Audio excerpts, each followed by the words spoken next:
The Prince Warriors and the Swords of Rima, Volume 3, Chapter 22, Victory.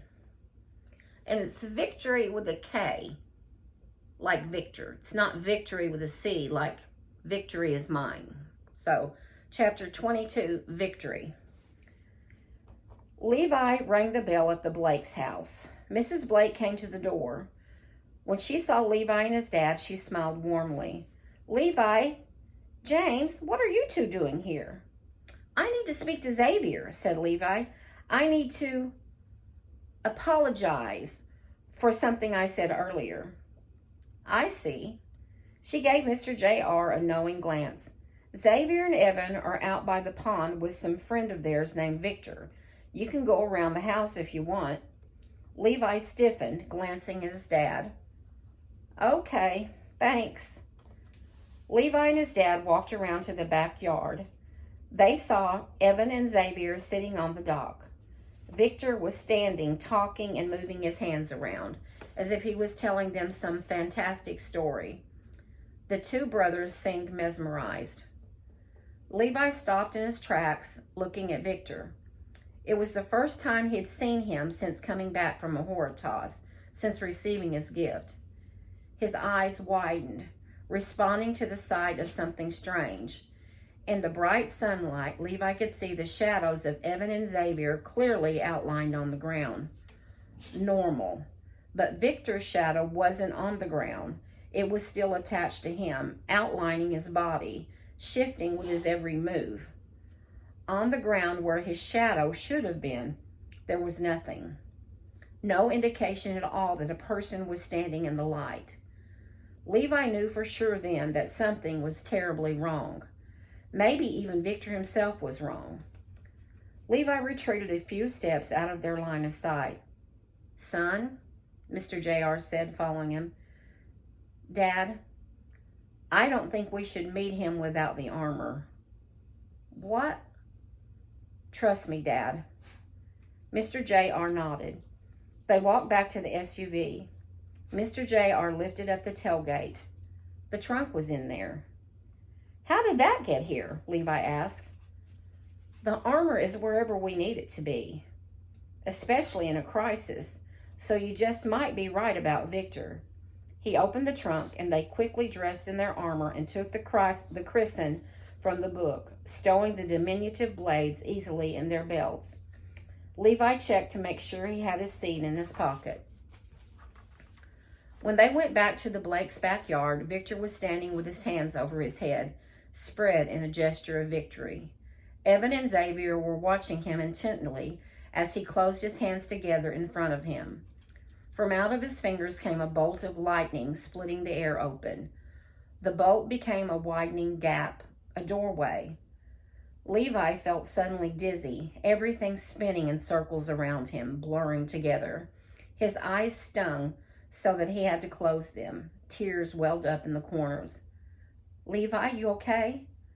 Levi heard his father's voice like it came through a long tunnel far away. He raised his hands to his face and rubbed his eyes. It took a moment for the stinging to subside, and the dizziness to ease so he could see clearly again. He saw Victor with the weird shadow hovering near him. He saw Evan and Xavier. He saw the doorway that Victor had created. But he could see something else, something more, something beyond the veil that separated this world from the other. He could see a Mahorotas. He blinked, desperately trying to make sense of his vision. On the other side of Victor's portal was a rounded wooden door, like the door to the rooms the kids had opened in the cave. But then it changed, the solid part of it melting away to reveal green metal bars. And someone, a girl, inside the bars. She was crying, though Levi heard no sound. He saw a flash of red hair. It looked like Ivy. Stop, Levi yelled, running toward the boys. Xavier and Evan turned to see who had shouted. Victor immediately dropped his hands, although the portal remained shimmering beside him. He smiled and waved at Levi. Hi, Levi, nice armor. I was just showing these guys. Victor stopped talking, paling a little when he saw Mr. J.R. moving toward him, looking like the mightiest of warriors in his stately armor. Levi glanced at him and smiled to himself. That's my dad, he thought. Levi, I told you we were busy, Xavier said. Why did you come here, and why are you wearing your armor? Brianna and Ivy are missing, Levi said. What? Levi glanced at Victor, who was looking away as if something in the distance occupied his attention. Levi had the sense that he was deliberately avoiding his gaze, or was it Mr. J.R. he was avoiding? Were you over at Brianna's house earlier? Levi asked Victor, walking toward him. Me? Victor glanced at Levi with a befuddled expression. I don't know what you're talking about. Really? That's strange, said Levi. What were you doing just now? We were just talking, said Xavier. About what? About a whore toss, said Evan. Victor was just going to show us how to get there without being called. Really? Asked Mr. J.R. He also approached Victor, trying to get a better look at him. I'd like to see that. Me too, said Levi. I was just joking around, said Victor, laughing a little. That is nothing to joke about, son, said Mr. J.R. in his sternest voice. Victor bowed his head as if suddenly ashamed. You're right. My bad. Sorry. Won't happen again, sir. Honest. Victor sounded so sincere that Mr. J.R. relaxed a bit. He put out his hand to shake. I don't think we've been introduced. I'm Mr. J.R., Levi's dad. Victor glanced at the outstretched hand, a smile creeping across his face. So nice to meet you, sir. Levi wasn't sure exactly what happened next. It all happened so fast.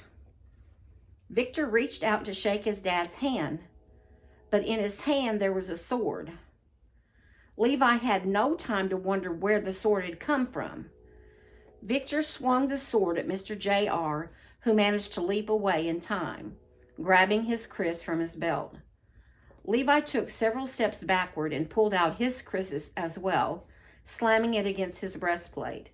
He felt the hilt ignite, the blade extending to its full length.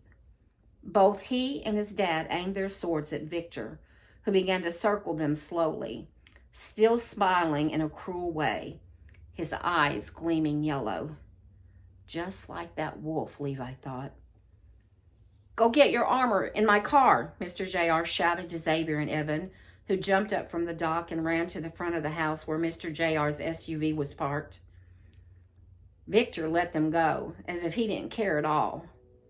His whole attention was focused on Levi and Mr. J.R. So you really want to do this? Victor asked, his voice almost a whisper, yet filled with venom. You know how good I am at basketball. Well, I'm twice as good at this. There's 2 of us, Levi said.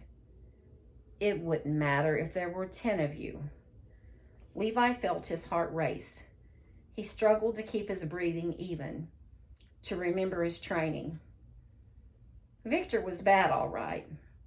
But if he wasn't a Prince Warrior, what was he? Who would have thought the little skateboarder would be the one doing the fighting?